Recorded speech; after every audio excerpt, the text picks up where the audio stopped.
Selamat pagi, kita bersama lagi dalam ruang bicara bahas yang tentunya kami bawakan kepada anda seperti biasalah secara live dan eksklusif di Bernama TV, dan hari ini kita memilih satu topik yang cukup menarik sebenarnya, topik yang menjadi perbincangan di kalangan rakyat Malaysia, dan sudah pastilah kita ada 3 tetamu yang cukup istimewa yang akan berkongsi pandangan dan juga pendapat berkaitan dengan topik ini, dan ketiga-tiga tetamu ini akan kita hubungi melalui kemudahan StreamYard. Baiklah, topik yang kita pilih hari ini di ruang bicara bahas ialah Melaka bergolak, siapa mencabar dan tercabar. Ini topik yang sebenarnya cukup penting dan menarik. Sebenarnya kita ada 3 tetamu seperti yang saya katakan. Jadi kita ingin mengucapkan terlebih dahulu terima kasih kepada yang berbahagia Profesor Datuk Syam Rahayu Abdul Aziz yang merupakan penyandang kursi institusi Raja-Raja Melayu UiTM. Assalamualaikum Datuk. Suara Datuk tak terdengar. Mungkin Datuk lupa untuk on-kan.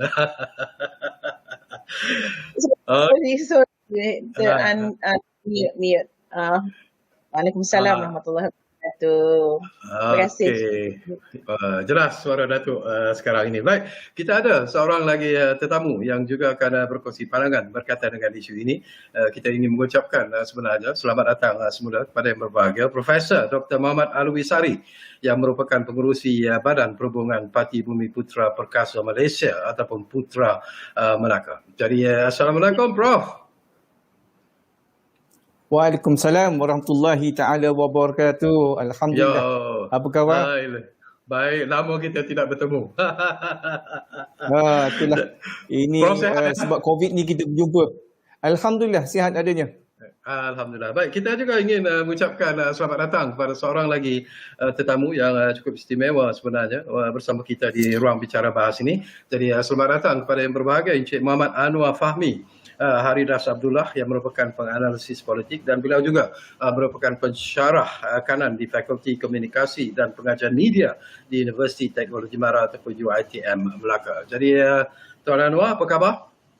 Alhamdulillah Tuan, terima kasih. Saya sihat. Apa khabar Tuan? Sihat?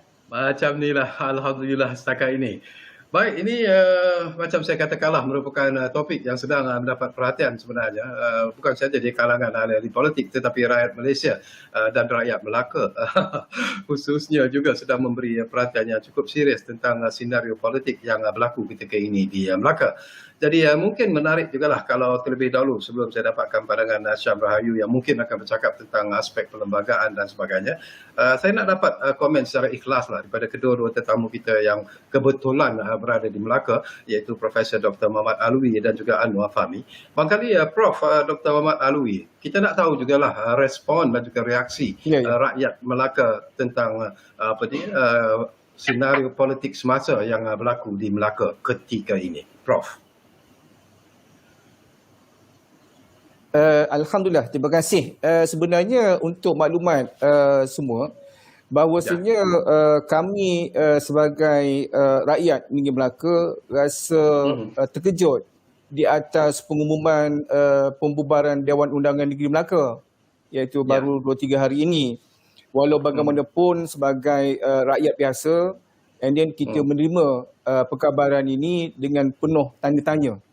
Kenapa perkara ini harus berlaku ketika COVID-19 melanda negara, dan bukan di Melaka sahaja tapi seluruh dunia terjejas. And then perkara ini tidak sewajarnya berlakulah. And then walau bagaimanapun perkara ini pun telah pun berlaku. And then saya yakin dan percaya bahawa pucuk kepimpinan kerajaan negeri ataupun persekutuan, terutama sekali titah Duli Yang Maha Mulia Duli Tuanku Yang di-Pertuan Agong ataupun Tuan Yang Terutama Yang di-Pertua Negeri Melaka mungkin telah membincangkan akan perkara ini setelah mendapat maklumat ataupun perkabaran ataupun surat daripada kerajaan negeri ketika itu. Dan di hari ini rata-rata rakyat bertanya di antara satu sama lain, terutama sekali saya sebagai ahli politik, and then agak sukar untuk nak menyampaikan apakah yang berlaku. Saya yakin dan percaya Wadah melalui program iaitu malam ini, iaitu bicara bahas, saya yakin dan percaya kita mungkin boleh. Okey, sayang sekali ada sedikit gangguan Prof. Dr. Alwi. Kita akan cuba memperbaiki situasi itu. Tapi barangkali Anwar daripada ekoran daripada apa yang disebut oleh Prof. Dr. Muhammad Alwi sebentar tadi. Tetapi sesuatu yang penting dan menarik juga nak dapatkan pandangan Anwar ialah apakah apa yang berlaku ini adalah sesuatu yang dijangkakan ataupun apakah ianya di luar sangkaan dan juga di luar anticipation rakyat Melaka sendiri secara keseluruhannya. Baik Tuan, sebenarnya pada pandangan peribadi saya, kalau saya melihat perkara ini sudah menjadi satu culture ataupun satu disebut satu budaya, budaya di mana isu berkaitan dengan pergolakan politik ini dia berpunca daripada federal government, kemudian berjangkit kepada state government. Dan kita melihat perkara yang sama berlaku di Johor, di Perak, di Kedah, di Sabah dan Sarawak. Tetapi kita Melaka ini ada sedikit similariti dengan kes di Sabah.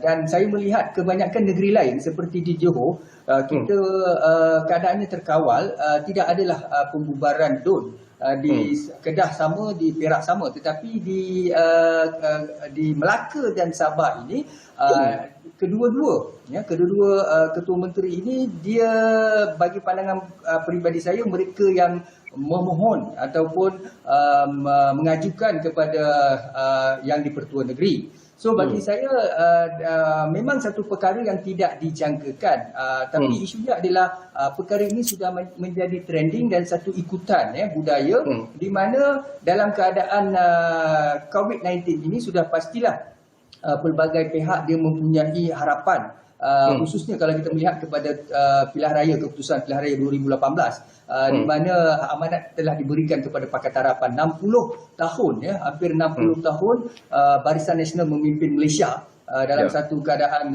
yang macam-macam pembangunan telah dilakukan, tetapi mengapa rakyat bangkit berani membuat satu keputusan mahu memberi ruang dan peluang pada Pakatan Harapan, dan apabila ruang dan peluang itu diberikan, akhirnya berlakulah percaturan demi percaturan di peringkat federal government, dan kita melihat bagaimana Barisan Nasional ini seakan-akan dia sedang berhadapan dengan satu tekanan, dan akhirnya lompat parti ini berlaku dan penyakit ini sampailah ke negeri-negeri dan khususnya negeri Melaka, negeriku sayang. Tetapi apa yang berlaku di negeri Melaka ini, saya melihat adalah kalau kita tidak ada apa-apa empirical and scientific research yang kita buat, sebab perkara ini berlaku secara terlalu cepat. Namun apapun menerusi observation kita, menerusi laporan media, dan kita melihat rakyat di akar umbi sudah pasti terkejut dengan apa yang berlaku ini. Tetapi kita melihat ini adalah percaturan politik di antara dua camp, khususnya BNPN dan juga biasanya internal lah daripada BNPN. Tetapi kemudiannya Pakatan Harapan mencari ruang dan peluang untuk kembali, sebab mereka merasakan itu adalah amanah rakyat ataupun itu adalah mandat mereka yang telah dirampas oleh BNPN, dan mereka mahu kembali dan mereka bersama 4 orang adun. Jadi bagi saya, apa pun by hook or by crook, kita kena buat decision. Ya, okey. Saya akan dapatkan pandangan Anwar dan juga Prof nanti. Tapi kita nak tanya jugalah kepada yang berbahagia, Profesor Datuk Syamrah Ayub. Barangkali ramai juga yang berpendapat Datuk, bahawa keputusan untuk membubarkan Dewan Undangan Negeri itu dilakukan mungkin agak cepat, terdesak dan sebagainya. Tetapi dari segi pelembagaan, dari segi undang-undangnya, bagaimana pandangan daripada Prof Datuk Syamrah Ayub tentang isu ini, Datuk? Silakan. Ya, terima kasih Tuan Syakawi. Kalau kita lihat kepada peristiwa berlaku tu, dia agak pantas, apa berlaku di Melaka tidak pantas, dan sehari dua sebelum itu Ketua Menteri menyatakan keadaan yang bergolak di Melaka, tetapi saya rasa hari ketiga, hari keempat macam tu dah diumumkan pembubaran, Jadi kalau kita lihat dari segi perundangan, sebenarnya pembubaran Dewan Undangan Negeri ini adalah memang terletak kepada budi bicara yang di-Pertua Negeri. Dia lebih kurang sama dengan, dalam konteks itu dia lebih kurang sama dengan kuasa yang diberikan oleh perlembagaan negeri kepada mana-mana sultan atau yang di-Pertua Negeri. So, dalam konteks perundangan tidak ada tidak ada kekeliruan ataupun tidak ada ketidakbetulan lah, apa perkara yang tidak betul lah dalam amalan perlembagaan itu, ya. Maknanya menganalisis situasi. Kuasa untuk membubarkan dewan itu adalah budi bicara budi bicara yang di-Pertuan Negeri, ya. Jadi di sini sekiranya ada permintaan atas tujuan untuk pembubaran dewan, maka ia adalah budi bicara. Kalau kita lihat dalam situasi, apabila seorang ketua menteri itu telah yakin bahawa dirinya telah hilang kepercayaan majoriti ahli dewan, maka mengikut perkara 19 dalam pasal 4 Perlembagaan Bagi Negeri Melaka, dia menyatakan bahawa sekiranya ketua menteri itu telah hilang kepercayaan majoriti, beliau boleh meletakkan jawatan kecuali ketika beliau memohon untuk pembubaran dewan, dan pembubaran dewan itu kita baca pula dengan perkara 8 dalam pasal 2 Perlembagaan Negeri Melaka, menyatakan bahawa pembubaran dewan itu setelah diminta oleh seorang ketua menteri yang telah hilang kepercayaan, telah percaya dirinya telah hilang kepercayaan majoriti ahli dewan, maka yang di-Pertuan Negeri mempunyai budi bicara untuk memperkenankan permintaan tersebut atau bersetuju dengan permintaan tersebut ataupun tidak. Jadi dalam situasi kuasa perundangan yang ada itu, yang di-Pertuan Negeri telah membubarkan dewan atas mungkinlah sebab sebelum itu dinyatakan notis telah diberikan kepada oleh ketua menteri kepada yang di-Pertuan Negeri. Itu mengikut laporan-laporan akhbar lah. Jadi dari segi perundangan, pembubaran itu berlaku.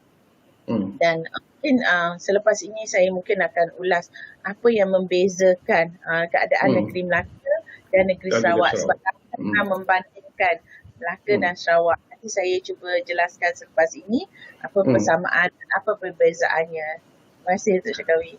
Okey, sebelum saya pergi kepada Prof. Dr. Muhammad Alawi dan juga Anwar Fahmi, saya juga dah dapat satu gambaran yang lebih jelas sebenarnya daripada Datuk Shah Rahayu sendiri.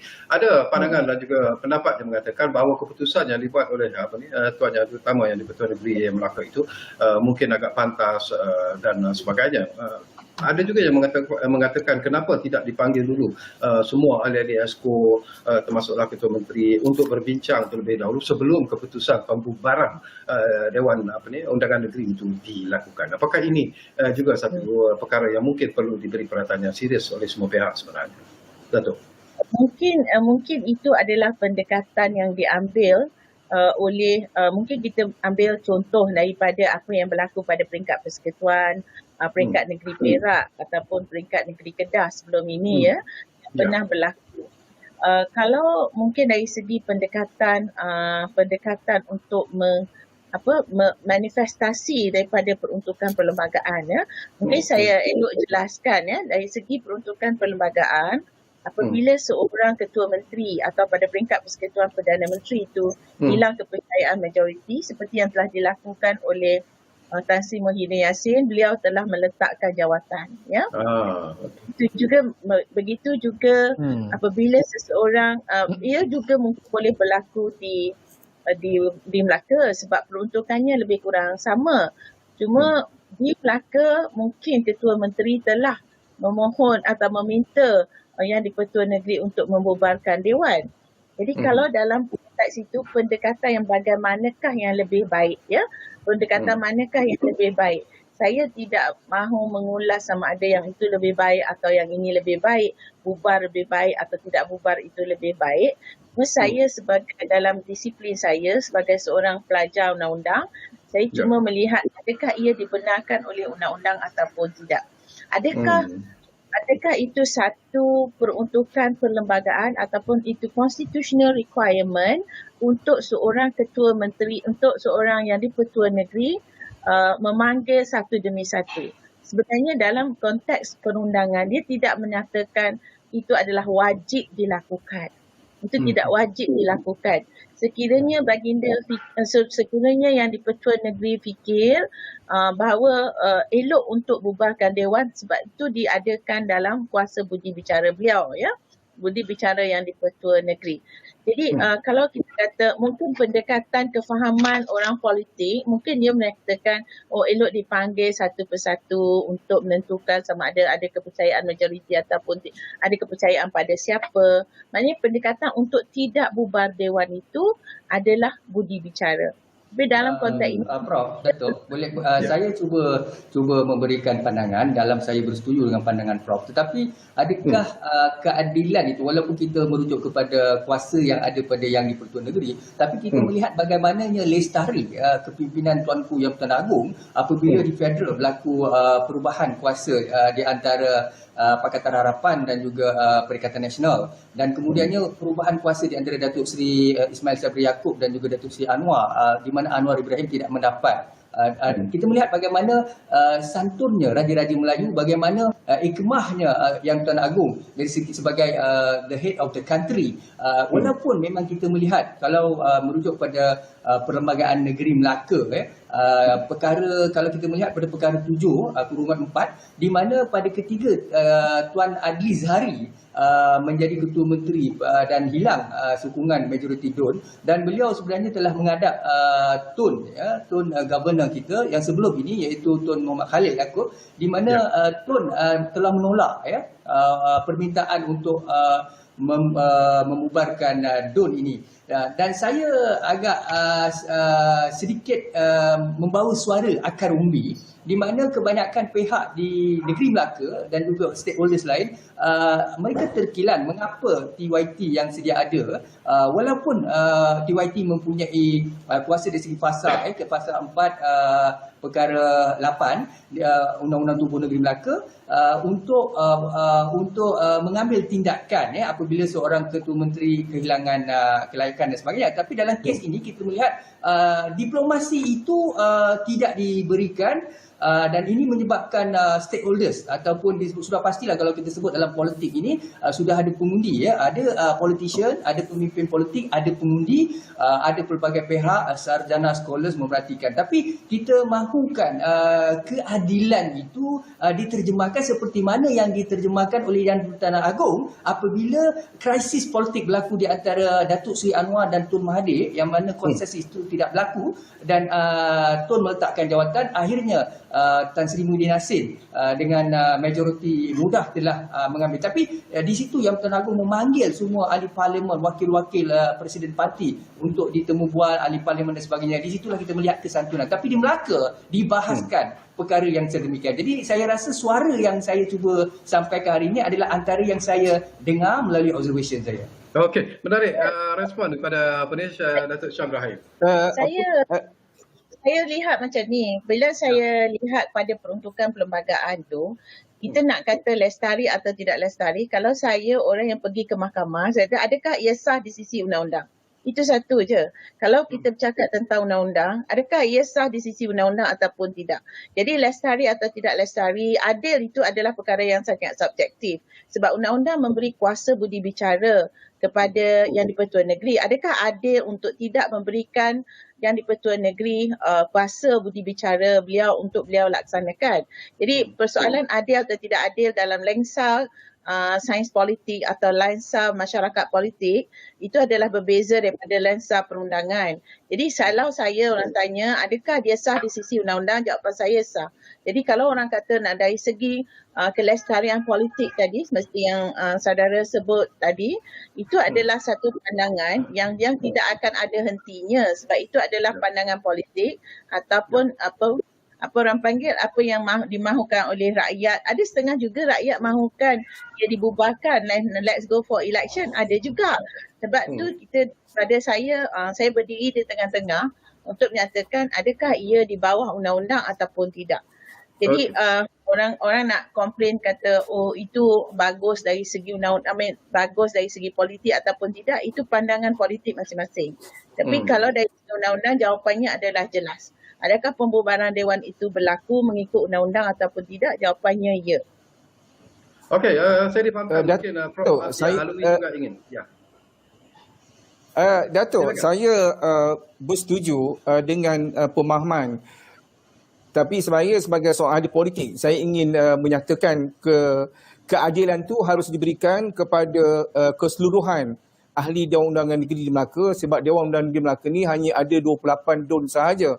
Daripada 28 DUN ini, untuk makluman bahawasanya ketika PS pemerintah pada 9 bulan 5 2018, and then di mana Kerajaan Pakatan Harapan telah memerintah dan mentadbir Negeri Melaka yang diketuai oleh Yang Berhormat Tuan Adli ketika itu. And then selepas itu kita semua sedia maklum. And then apabila selepas 22 bulan kerajaan PS Melaka memerintah, and then apabila senario politik di negara ini berpunca daripada pusat ataupun kita semua sedia maklum bahawasanya apabila berlaku dalam minggu ini, apabila Dewan Undangan Negeri Melaka dibubarkan secara rasminya, and then sewajarnya seperti mana yang dimaklumkan oleh saudara Anwar Fahmi tadi, and then pihak istana ataupun pejabat TYT harus memberikan ruang dan peluang kepada pihak ahli Dewan Undangan Negeri yang lain untuk menyatakan bagaimanakah untuk menyelesaikan kemelut ketidakpercayaan 4 ahli Dewan Undangan Negeri yang kita semua sedia maklum. And di sini saya berpendapat bahawasanya Tuan Yang Terutama Tun benar mempunyai haknya mengikut Perlembagaan Negeri Melaka, and then diwartakan, and then ketika itu kerajaan ataupun Ketua Perhubungan UMNO Negeri ataupun telah menyatakan dan menghantar surat kepada pejabat TYT, dan selepas itu secara pantas dan cepat ianya telah dilaksanakan dan dibubarkan. Dan saya berpendapat bahawasanya sepatutnya pihak istana ataupun TYT Tun memanggil ke-28 ini untuk membuatkan undian seperti mana yang telah dibuat oleh pihak kerajaan pusat. And then saya bersetuju atas akta ataupun Perlembagaan Tubuh Negeri Melaka. Okey. Baik, Prof. Ya, Saudara Anwar. Ya, saya setuju dengan Prof. Dr. Muhammad Alwi yang mana sebenarnya siapa tak kenal TYT Melaka ini, sebab beliau asalnya orang politik, orang lama dalam politik, mantan Ketua Menteri Melaka. Betul. Dan sangat necessary. Orang meninggal beliau hadir, orang sakit, orang nikah, kahwin. Dia kalau tak sempat hadir majlis yang pada hari yang sama, dia akan hadir besoknya. Pagi-pagi itu sudah ada. Dan beliau kalau kita WhatsApp ataupun mesej, dia akan jawab dengan tuntas. Kita tidak pernah jumpa dalam sistem Malaysia ini seorang ketua menteri boleh melayan WhatsApp atau mesej rakyat. Itu dilakukan oleh TYT Melaka. Dan Tuan Muhammad Ali Rustam seorang yang sangat-sangat disayangi dan sukar dicari ganti dari segi leadership yang sangat humble, sangat profesional. Tetapi apabila dalam kes ini kita melihat ada sesuatu yang tidak kena dengan kepimpinan dan tindakan ataupun mungkin nasihat-nasihat, you should listen from right resources ataupun daripada pandangan-pandangan. Sebab saya melihat Tuanku Sultan dan Raja-Raja Melayu, termasuklah TYT, biasanya akan mengambil sedikit masa merujuk kepada mungkin Datuk pakar-pakar perundangan dan seterusnya kepada pihak-pihak lain, external party, stakeholders dan sebagainya. Sebab ini melibatkan isu masa hadapan rakyat, ekonomi negeri, untuk menjana pendapatan dan untuk mengangkat isu dari segi pelaburan, dari segi kita nak merujuk kepada kalau kerajaan itu caretaker, kerajaan yang sedia ada ini lemah, dia tidak boleh membuat keputusan-keputusan implikasi kewangan yang besar, dasar dan sebagainya. Macam mana kerajaan ini kalau katakan perkara ini berlarutan sehingga darurat diisytiharkan oleh Tuanku Sultan, apa akan berlaku kepada rakyat Melaka? Jadi saya melihat di sini, di situlah sepatutnya ada elemen kemanusiaan tadi yang dipraktikkan oleh Tuanku Sultan dan Raja-Raja Melayu. Okey, saya suka bila tambahan Tuan Sakawi Tuan Sakawi, dan minta maaf. Saya nak celah sikit, tambah sikit saja. Di sini my argument is very simple. And then sewajarnya pihak istana menerima maklum surat daripada dua pihak, iaitu satu pihak daripada pihak PS dan satu lagi daripada pihak PN ketika itu. And then saya yakin dan percaya kedua-dua surat yang diterima oleh pejabat TYT ataupun TYT sendiri ketika itu yang dipahamkan bahawasanya terpaksa dikendiri di rumah sebab ada close contact dengan COVID-19. And then saya berpendapat di sini untuk makluman semua, it's very simple. And this is as a politician, saya nakkan kepastian daripada semua pihak agar keadilan tu diberikan kepada 28 ahli Dewan Undangan Negeri Melaka ketika ini menghadap TYT Tun untuk memperjelaskan dan membahaskan ataupun membincangkan tentang kedudukan kerajaan Negeri Melaka ketika ini di bawah kepimpinan yang amat berhormat Datuk Seri Utama Haji Sulaiman Mat Ali. Ya. Dan di Melaka ni senario politiknya berbeza. And then kenapa saya katakan berbeza? Sebab di Melaka sekarang ni sehinggakan keluar statement daripada pemimpin yang berhormat bahawasanya satu gunung ada dua singa. And then di sini kita sendiri maklum, sebelum perkara ini, ketidakpercayaan ini dilontarkan kepada Yang Amat Berhormat Datuk Seri Ketua Menteri, mesti ada sesuatu perkara yang ingin diperjelaskan kepada rakyat bahawasanya negeri Melaka memerlukan kepemimpinan yang telus dan berintegriti.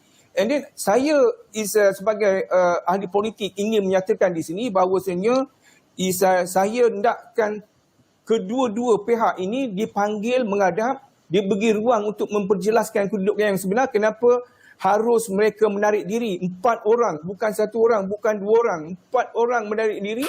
And then mesti ada ketidakpuashatian daripada mereka yang 4 ini untuk memimpin dan mentadbir negara bersama dengan Berhormat Ketua Menteri. And then saya ingin katakan di sini. Saya akan memberi ruang lagi kepada Prof Muhammad Alwi, tapi saya nak dapat pandangan daripada Syam Rayu berkaitan dengan apa yang disebut oleh kedua-dua tetamu kita tadi, Datuk Syam. Barangkali satu persoalan yang menarik juga di sini, Syam, sebagai sebuah negeri yang tidak ada sultan, jadi tuan yang utama yang di-Pertua Negeri mempunyai kuasa, tetapi apakah dari segi aspek perlembagaan sekiranya lah perkara ini dibawa kepada Seri Paduka Baginda yang Bertuan Agong, apakah Baginda mempunyai hak untuk membuat keputusan yang mungkin berbeza dari keputusan yang dibuat oleh TYT, tetapi apakah itu boleh dilakukan dari aspek perlembagaan, Syam? Maksud Syakawi maknanya nak pergi minta Agong buat keputusan untuk bubar atau tidak bubar.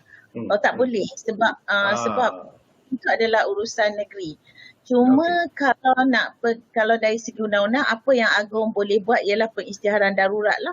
Maknanya dah bubar kan, ada juga orang tanya, dah bubar ni boleh dah nak panggil balik? Saya rasa there's one way ticket je, dia tak boleh dah. Tak boleh nak panggil balik atau tak boleh dah nak bincang-bincang lah. Peluang tu dah tak boleh dah. Jadi sekarang kalau nak letak Agong, macam mana Agong boleh main peranan, dia cuma untuk delay the election sajalah. Untuk panjangkan masa untuk election sajalah. Dengan pengisytiharan darurat. Itu pun sama ada macam mana Agong nak buat. Kalau ikutkan lah macam perbincangan sebelum ke kan, itu dari segi dari segi amalan sajalah. Kalau dari segi undang-undang tu macam kuasa tu memang kuasa Agong, bukan Agong diminta oleh mana-mana pihak dari negeri Melaka. Tapi Agong macam PM buat announcement petang tadi lah, sama ada Perdana Menteri atau Jemaah Menteri nak menasihati Agong untuk pengisytiharan darurat ataupun tidak lah. Jadi nak jawab soalan Syakawi tadi, sama ada boleh tak Agong buat keputusan untuk Dewan Undangan Negeri Melaka? Tak boleh. Dewan Negeri Melaka tetap untuk Dewan Negeri Melaka. Itu Prof. Jadi saya mempunyai satu pandangan tuan.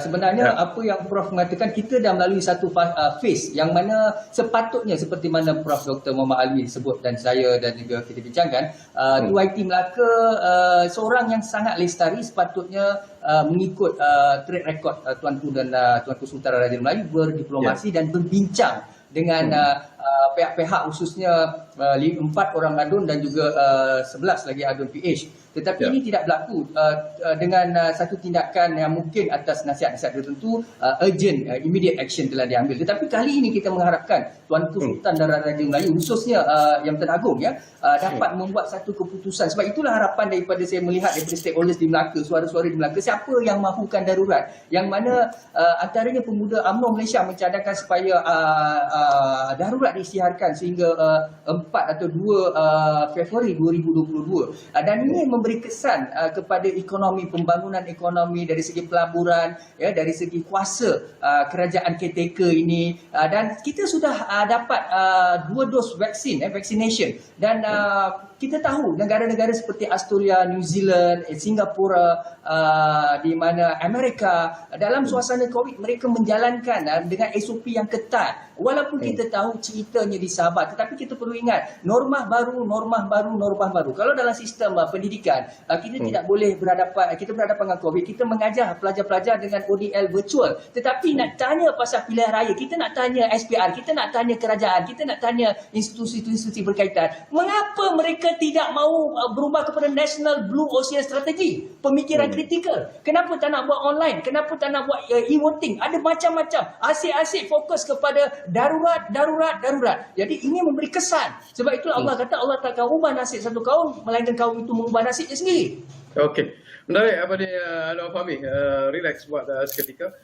Saya nak kembali kepada kita ubah sedikit perbincangan kita ini kepada Profesor Dr. Muhammad Alwi. Nanti Anwar juga boleh mencelah tentang isu ini. Senario yang berlaku, krisis politik yang berlaku di Melaka ini. Tadi pun saya suka bila Prof Alwi menyebut bahawa satu gunung dua singa, ya. Prof sebut tadi. Jadi apakah sebenarnya ada masalah dengan kepimpinan Dr. Sri Sulaiman Mat Ali selaku Ketua Menteri Melaka, ataupun mungkin ada, kalau kita buat ini cuma persepsi ataupun ramalan ataupun andaian, apakah ada tangan-tangan gaib sebenarnya yang memainkan peranan untuk mencipta satu krisis politik di Melaka ini? Pandangan ikhlas daripada Alwi. Terima kasih Tuan dan juga ahli panel. Saya menghormati keputusan yang telah dibuat oleh TYT Tun. And then is isu dua singa berada di satu gunung ini apabila ahli Dewan-Undangan Sungai Udang menyatakan perkara ini sebagai mantan Ketua Menteri yang ke-10. Saya yakin dan percaya perkara ini dia telah mendalami dan menghayati kenapa beliau berkata dan berucap sedemikian di depan publik. Itu yang pertama. Yang keduanya, kedua-duanya adalah sahabat saya, iaitu Datuk Seri Utama Idris Harun ataupun Datuk Seri Utama Haji Sulaiman Mat Ali. Dua-duanya adalah sahabat dan kawan dan merupakan bekas bos saya juga. And then oleh demikian, saya ingin menyatakan di sini mungkin ada perkara yang tidak seiring serasi dengan apa yang dibuat oleh kepimpinan kerajaan negeri ketika ini.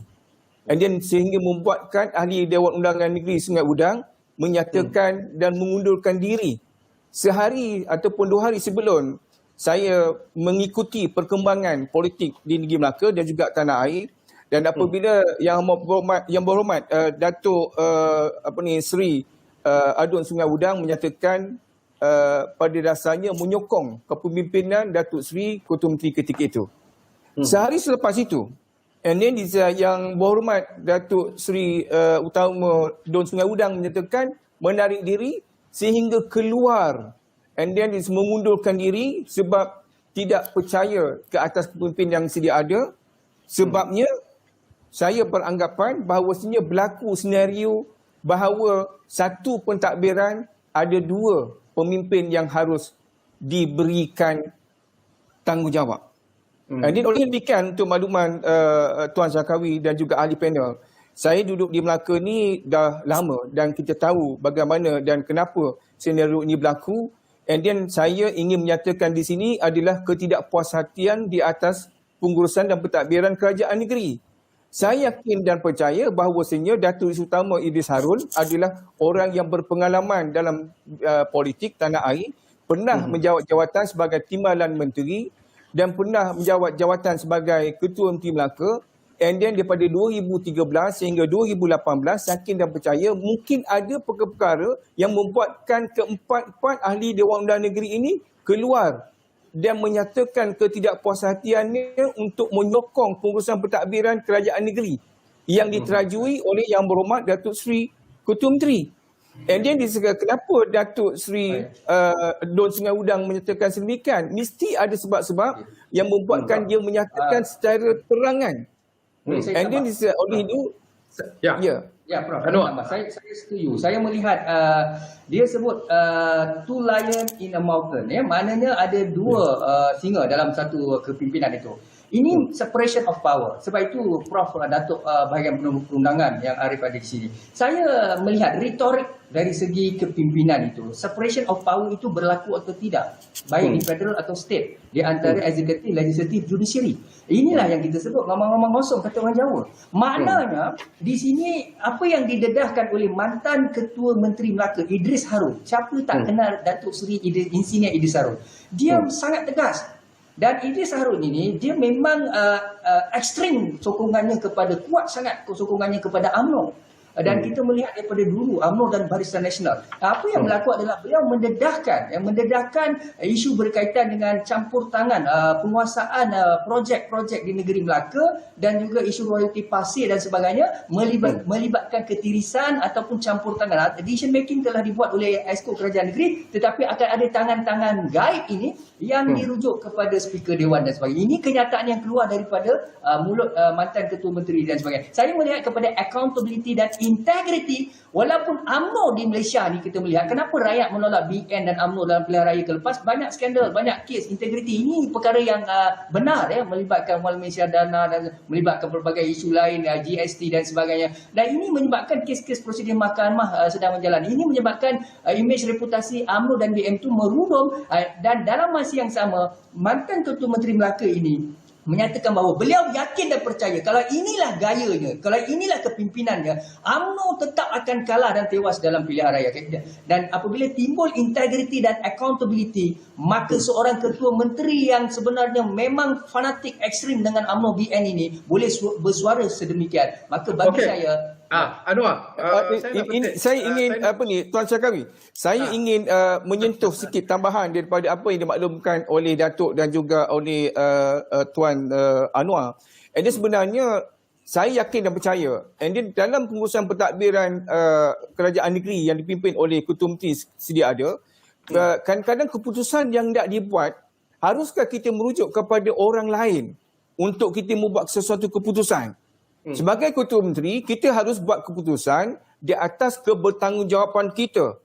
Integriti kita sebagai seorang pemimpin untuk buat keputusan sama ada dilaksanakan ataupun tidak dilaksanakan. Saya yakin dan percaya bahawasanya mantan Ketua Menteri menyatakan sedemikian ketidakpuas hatian di atas pengurusan pentadbiran kerajaan negeri sebab ditadbir oleh dua, iaitu pemimpin yang diketuai oleh Ketua Menteri dan juga mungkin oleh Ketua Perhubungan UMNO negeri itu sendiri. And then oleh demikian dah berlakunya pergolakan politik negeri Melaka yang bertuah ini. Okey, saya nak petik daripada apa yang Prof Alwi sebutlah tentang Ketua Perhubungan UMNO negeri, itu Datuk Seri Abdul Rauf Yusof. Barangkali menarik kalau saya dapatkan pandangan Anwar terlebih dahulu sebelum kita berkongsi dengan Datuk Syaf Rahayu.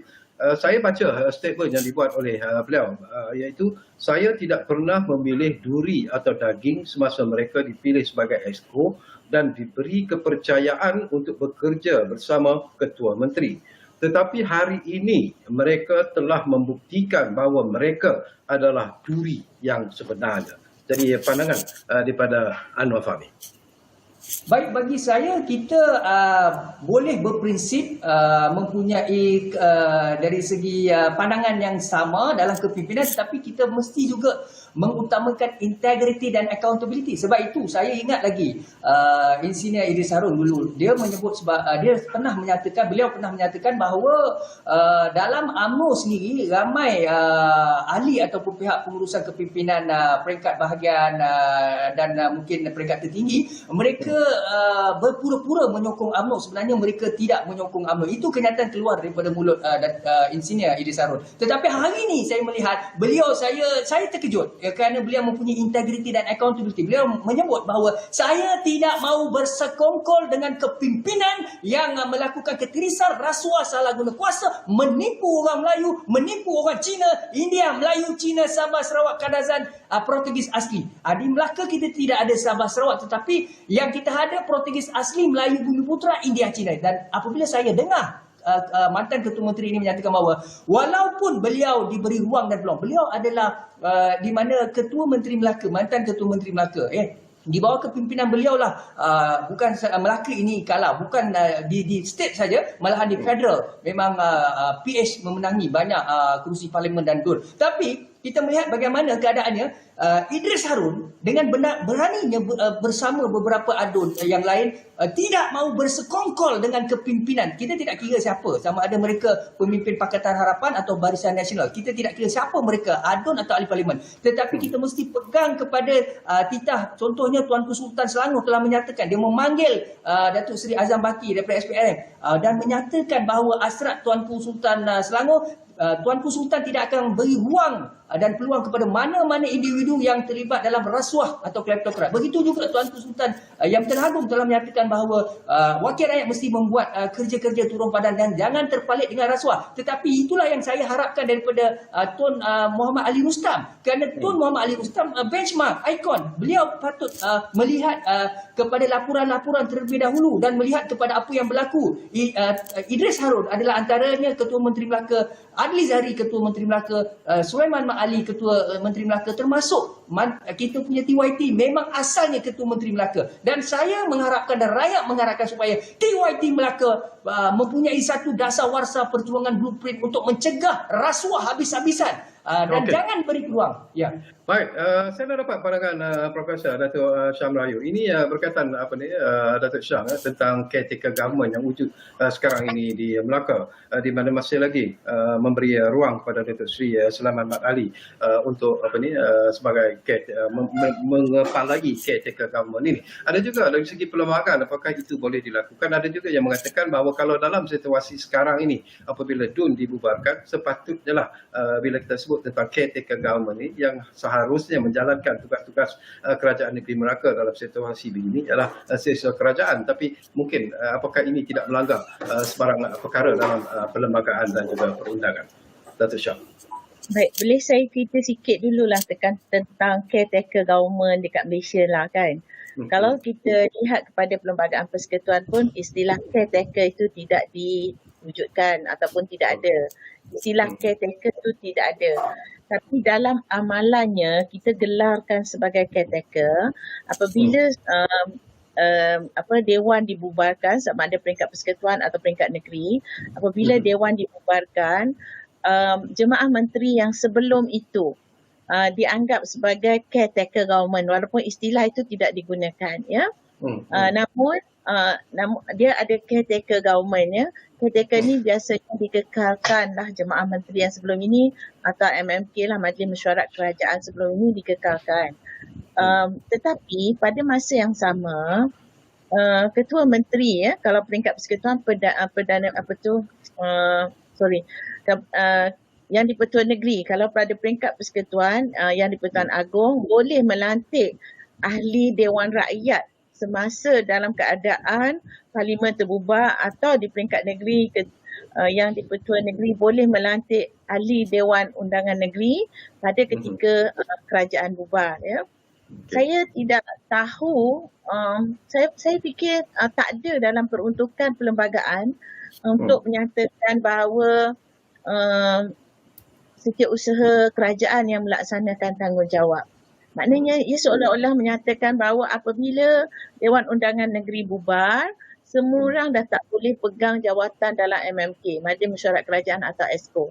Ya? Orang mengambil pendekatan begitu. Tapi ia sebenarnya tidak ada dalam perlembagaan dan dalam segi amalan setakat ini ialah caretaker government itu adalah jemaah menteri yang sebelum itu. Tetapi kalau yang nak lantik yang baru pun dia mesti dari ahli Dewan Undangan Negeri tersebut juga. Dan orang luar tak boleh jadi.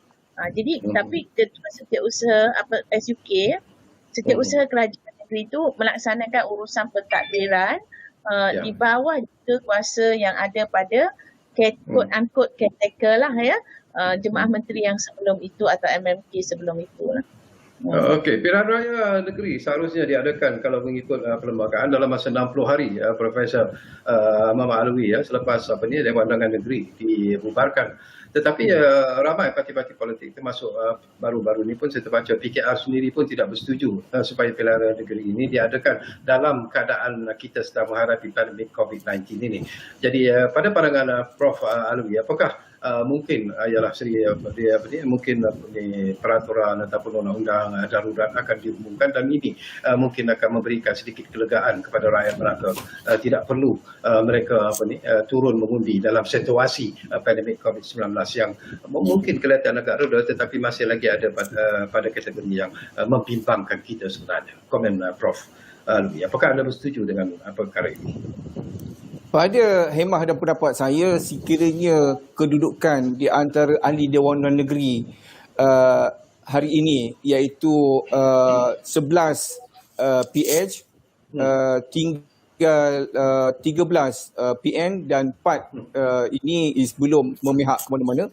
And then kita tiada pilihan. Sekiranya perkara ini, kemelut ini tidak dapat diselesaikan, maka saya beranggapan bahawasanya PRN atau pilihan raya negeri ini wajar dilaksanakan bagi mengatasi masalah dan kemelut politik di Melaka. Itu yang pertama. Yang keduanya, memandangkan keadaan cuaca dan suasana COVID-19 masih lagi tidak reda sepenuhnya, kita yakin dan percaya bahawasanya jabatan, agensi yang dipertanggungjawabkan harus memberikan satu jawapan yang telus dan ikhlas, tidak memihak ke mana-mana, supaya pilihan raya ini sama ada boleh dilaksanakan ataupun tidak. Saya sebagai seorang ahli politik yang diberikan tanggungjawab oleh badan Putra, maka dengan itu sewajarnya ia dilaksanakan selepas 60 hari Dewan Undangan Negeri dibubarkan. Tapi kita kena harus maklum bahawasanya kita tak nak berlaku risiko seperti yang berlaku di PRN Sabah. Kenapa saya berkata demikian? Harapan kita ini ialah untuk menyelesaikan permasalahan dan kemelut pentadbiran kerajaan negeri. Kalau tiada halangan, and then pihak MKN ataupun Jabatan Kesihatan ataupun Yang di-Pertuan Agong ataupun TYT Tun sendiri menyatakan bahawasanya PRN ini harus dilaksanakan segera. Seperti yang berlaku di Sabah. Ketika itu suasana COVID-19 tengah pick up masa ketika itu. Tapi hadiahnya dilaksanakan juga. And then hari ini COVID-19 sekarang ni di Melaka telah reda. And then tak sampai pun 300 ataupun 200 tak silap saya. And then yang masih lagi positif. Dan sekiranya perkara ini nak dilaksanakan, kita ada dua kaedah. Kaedah yang pertama, mestilah mengaturkan, menyusun struktur SOP yang wajar dilaksanakan kepada pengundi-pengundi yang bakal kurang mengundi. Contohnya daripada segi transportation. Yang pertama. Yang kedua, kedudukan dan tempat pembuangan undi. Itu yang kedua. Yang ketiganya daripada segi keselamatan. Berkemungkinan agensi dan jabatan yang dipertanggungjawabkan kena harus ambil maklum dan memperjelaskan kepada seluruh pucuk kepimpinan parti iaitu terutama segi Putra di Melaka ini ataupun parti-parti yang ada di Melaka. Contohnya PPR, PAN, PAS, DAP, Barisan Nasional. Dan kenapa saya berkata demikian, Tuan Sakrawi? Sebab saya yakin dan percaya bahawasanya kalau PRN ini tidak dilaksanakan, maka kesinambungan kepercayaan rakyat negeri Melaka terhadap kepimpinan akan luntur. Okey, saya nak dapat dulu pandangan daripada Dato' Syam Rahayu sebelum saya pergi kepada Anwar Fahmi dalam isu ini. Dato' Syam, mungkin ada perkara yang perlu diperjelaskan di sini. Apabila kerajaan Sarawak sendiri, pilihan raya negeri Sarawak ditangguhkan, apakah ianya ada persamaan ataupun ada perbezaan yang ketara apa yang berlaku di Melaka itu dengan apa yang berlaku di Sarawak itu sebenarnya? Ya, ada perbezaan yang sangat besar antara Sarawak dengan Melaka. Di Sarawak apabila tarikh akhir hayat Dewan Undangan Negeri Sarawak itu berakhir, ianya semasa keadaan darurat. Keadaan darurat, ya, pengisytiharan darurat itu masih berkuasa. pada Seksyen 15 Ordinan Darurat itu menyatakan bahawa Dewan Undangan Negeri tidak terbubar selagi mana ianya tidak diisytiharkan oleh Yang di-Pertuan Agong semasa keadaan darurat. Ketika darurat berlaku ya. Tetapi di negeri Melaka ini darurat telah berakhir. Walaupun ordinan darurat masih lagi berkuat kuasa, tetapi darurat telah berakhir. Jadi Seksyen 15 itu hanya terpakai ketika darurat berkuat kuasa. Sebab itu di Sarawak tidak dibubarkan Dewan apabila Ketua Menteri Sarawak datang dan menghadap Yang di-Pertuan Agong dan bincang, dan Yang di-Pertuan Agong tidak mahu menetapkan tarikh semasa keadaan darurat itu untuk membenarkan Dewan Undangan Negeri Sarawak terbubar. Tapi di Melaka ini apabila keadaan darurat telah tidak berlaku ataupun darurat telah berakhir pada 1 Ogos dulu, 1 Ogos lepas tu, jadi dia kembali kepada keadaan normal. Bila keadaan normal maknanya bukan Yang di-Pertuan Agong yang menentukan sesuatu Dewan Undangan Negeri itu harus bubar atau terus berkekalan. Ini yang menjadi perbezaan itu sangat-sangat besar bila di Sarawak itu dalam keadaan darurat dan di Melaka itu bukan dalam keadaan darurat. Bila bukan dalam keadaan darurat, undang-undang terus datang kepada perlembagaan negeri itu sendiri. Jadi kalau kita perlembagaan negeri, itulah yang berlaku sekarang. Saya perlu jelaskan sebabnya orang politik mungkin dia ada dimensi-dimensi kesefahaman politik. Jadi apa parti politik ada, apa pun sentimen politik yang ada sekalipun, paling tinggi ialah undang-undang perlembagaan. Jadi saya fikir kalau kita perbezaan pandangan semua pun, itu terserahlah kepada orang politik nak buat PRN ke, tak nak buat ke dan sebagainya lah. Serahlah maknanya macam mana SPR nak buat prosedurnya. Kalau decide macam Prof Alawi sebut tadi, kalau decide nak buat election, mestilah SPR kena buat peraturan-peraturan tertentu ya. Kalau tak nak buat, kalau tak mahu buat pilihan raya, pengisytiharan darurat perlu dilakukan oleh Yang di-Pertuan Agong. Jadi itu sajalah dari segi undang-undang lah. Jadi kalau saya rasa kalau kita tak pasti dari segi undang-undang, dia memang macam-macam lah boleh berlaku kan. Macam-macam orang akan tafsir kan. Jadi kita ada undang-undang, jadi kita pergi extreme end-nya apa. Maknanya dari segi undang-undang apa yang boleh, apa yang tak boleh. Jadi orang boleh pilih dalam kalangan itulah ya. Dalam kalangan apa yang tak boleh itu. Okey, kita hampir-hampir di penghujung, tinggal lebih kurang 3 atau 4 minit saja lagi. Di penghujung ni saya dah dapatkan pandangan penganalisis politik saudara Anwar Fahmi. Anwar, barangkali menariklah sebagai seorang penganalisis politik, sekiranya lah pilihan raya negeri berlangsung dalam masa sekarang ya, ataupun selepas dalam masa 60 hari yang diperuntukkan itu, apakah Anwar merasa yakin, merasa dapat melihat bahawa akan berlaku satu lagi pertukaran dari segi kerajaan negeri Melaka itu, dan apakah mungkin juga rakyat Melaka sendiri inilah peluang bagi mereka untuk membuat pilihan yang tepat sebenarnya dalam pilihan raya negeri yang akan datang nanti sekiranya segera diadakan. Anwar.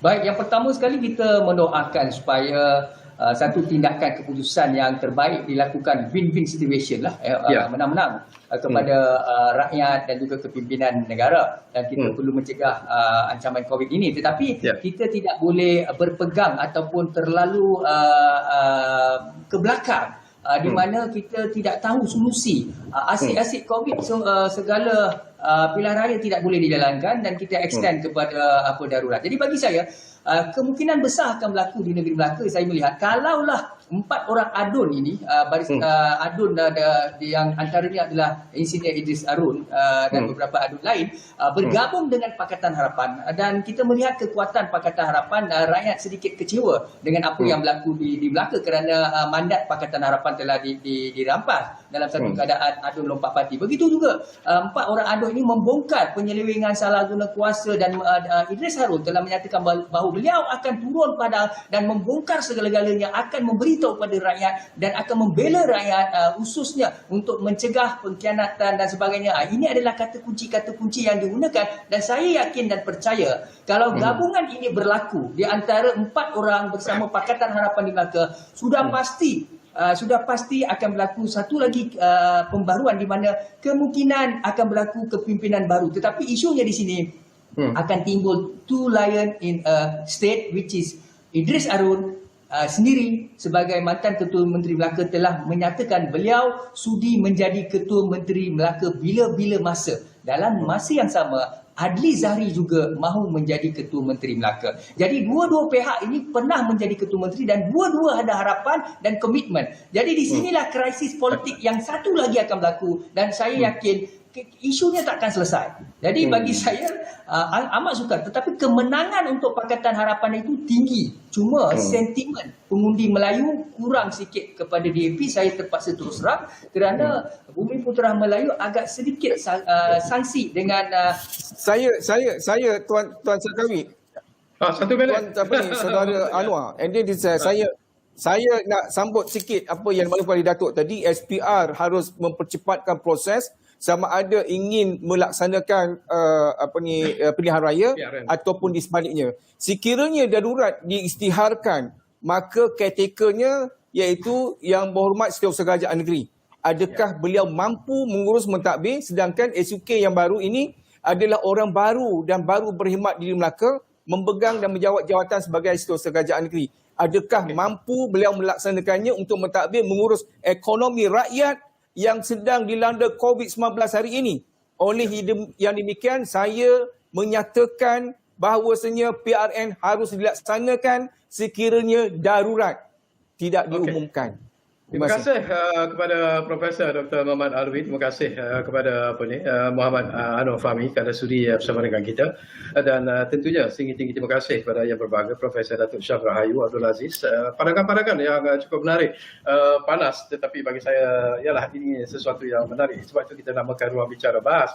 Jadi kita mendapatkan pandangan-pandangan dari berbagai pihak dan sesungguhnya lah ianya banyak memberikan saya pengajaran sebenarnya melihat daripada pelbagai dimensi dan kita mengharapkan bahawa rakyat Melaka khususnya akan terus tenang menghadapi kemelut politik ini kerana akhirnya di penghujung at the end of the tunnel there is always a light at the end of the tunnel. Tentu ada cahaya yang menunggu anda di penghujung terowong. Terima kasih kepada anda yang merupakan perhatian bersama kami di ruang bicara bahas ini dan insyaAllah ruang bicara bahas akan terus membawakan isu-isu yang penting dan menarik untuk dibahaskan oleh ahli-ahli panel kita untuk pengetahuan anda dari masa ke semasa. Jumpa lagi. Assalamualaikum.